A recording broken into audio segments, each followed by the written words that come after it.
Alright, today I have a 30-year-old water-cooled walk-in cooler that is down.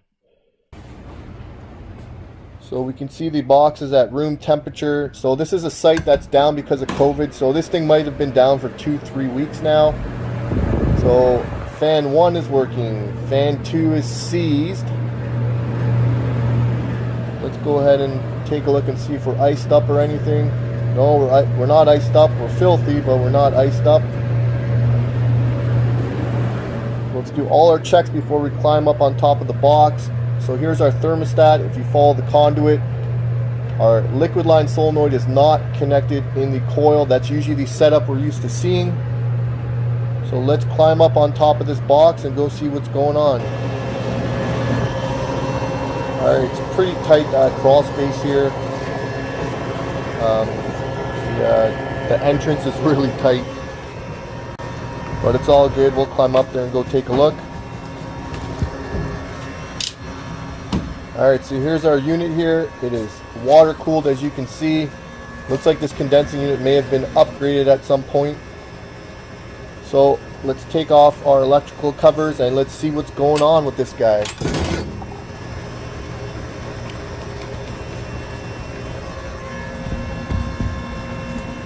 So here's all our start components.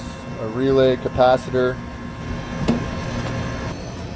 Alright, and right here is our conduit that's coming up. It's coming up to this box, this junction box. So as you can see, it does not connect to a liquid line solenoid. So let's go ahead, take an amp draw on this compressor. And we're drawing 31 amps, and then we're going off on overload. Alright, so before we condemn this compressor, I want to make sure we have correct power in coming into this relay. So I'm just going to go test off of pins 1 and pins 2 right here, and let's see what we get. Alright, so let's go check power at pins 1 and 2. So we're getting 209 volts. Let me just move the camera quickly. Let's get a better view of that. So we're getting 208.9. So we're getting good voltage here. Alright, so we have 208. So that's telling me my circuit from my one side is good, and then my circuit from my second side is good. So we have correct voltage here to our relay.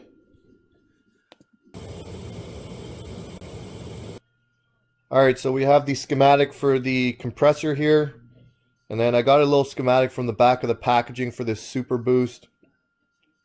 The one I am using is the SPP8E. Sorry I couldn't get a better schematic here, but let's try to zoom in a little bit better. That's a little bit better. So here's how I'm going to wire it in. So I have the 2 leads coming off of my Super Boost. So I'm just going to run one of the leads to our start cap here, and the second lead to the other side of the start cap. And I use those little piggyback jumpers. They're good to have so that you don't have to cut the original connectors. Everything clips in together. Let's wire it up and see what happens. Alright, so we have our Super Booster installed here. I am not very optimistic. This thing's probably been short cycling for 2-3 weeks, going off on overload. So turning on, drawing 31 amps, shutting off. But let's see what happens. We'll fire up. Maybe we get lucky here. And listen to that beautiful sound. I am actually shocked that this thing's running. Wow. That is great news. So let's finish our visual checks here. So our sight glass is full. It is not flashing. Compressor is still humming nicely. It looks like we may have gotten lucky here. So usually when a compressor starts short cycling like that, going off on overload, we usually blow the compressor if it's been doing it for days, weeks, however long this is going off for. Like I mentioned earlier, this box has not been monitored probably in a couple weeks. But she's drawing good amperage. 6 amps, sight glass is still full. This is really good news for the customer. Alright, so let's head down and address this fan here, the left-hand evaporator fan that we noticed when we first walked in and did our visual checks. So we'll pull this cover off. And we'll hit fast forward here. And let's just see if we can at least kick start this evaporator fan just to see if the box pulls down the temperature, and then I can create an estimate from there. Let's see how badly she's seized up. Maybe we're not getting power. We're definitely getting power because she's seized up. I can feel it. And felt like it was going to go there, but yeah, this thing just doesn't want to go.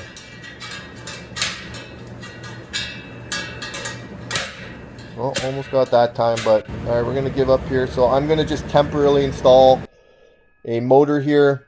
So whenever you're installing these brackets, just make sure you line up the wiring at the same spot. I've done that before where I put the wiring, instead of it being at 12 o'clock, I'll put it at like 9 o'clock and the wire doesn't reach. So just take notice of where that wiring harness goes. And we'll hit fast forward one more time here, not to bore everybody. And get our motor in there. And there's actually a tie wrap that you can actually put in at the top there. I'm not going to put the tie wrap because I'm only putting this to test it. I will be generating an estimate for this job site.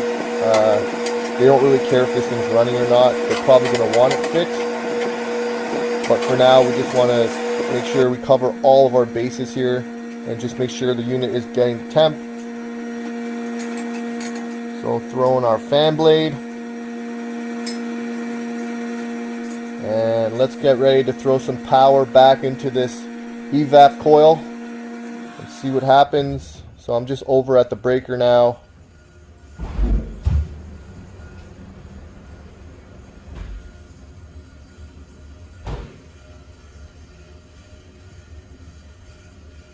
And yeah, the breaker's probably like well, that's probably like a 30-second walk. So there we go. Fan is running. That's good news. Alright, box temp is coming down nicely. We'll check back in about 10 minutes. 1 degree per minute is kind of my target for this right now, and we're at 40. We cycled off. We need a thermostat adjustment, but we're all good here. Alright, so there's another one of my customers that's down due to COVID. So basically that overload has been tripping probably every 2 to 3 minutes for the last like week to week and a half. I was not expecting this compressor to run. I hooked up that super boost just to see what would happen, and I was in shock when this thing ran. So that just shows you the power of these super boosts. They can be awesome for things like this, for troubleshooting. Okay, so we're going to be sending a quote to the customer at this point. It is my preference not to leave these super boosts on. Now, I've left these smaller hard starts on compressors before. So let's say the 1/4 or 1/3 horsepower compressors, just the little reach-ins, but I've wired them in series with a overload. It's my preference to put the start components, the OEM start components back in. Now, sometimes some smaller customers don't want to pay for you to go back and do that. In this case, I'm going to definitely put a quote in to change all the start components. I want everything to be OEM. Some guys do, some guys don't. It's whatever you're comfortable with. I prefer to follow the manufacturer guidelines, because my concern is this compressor is under warranty for a year, any compressor we change.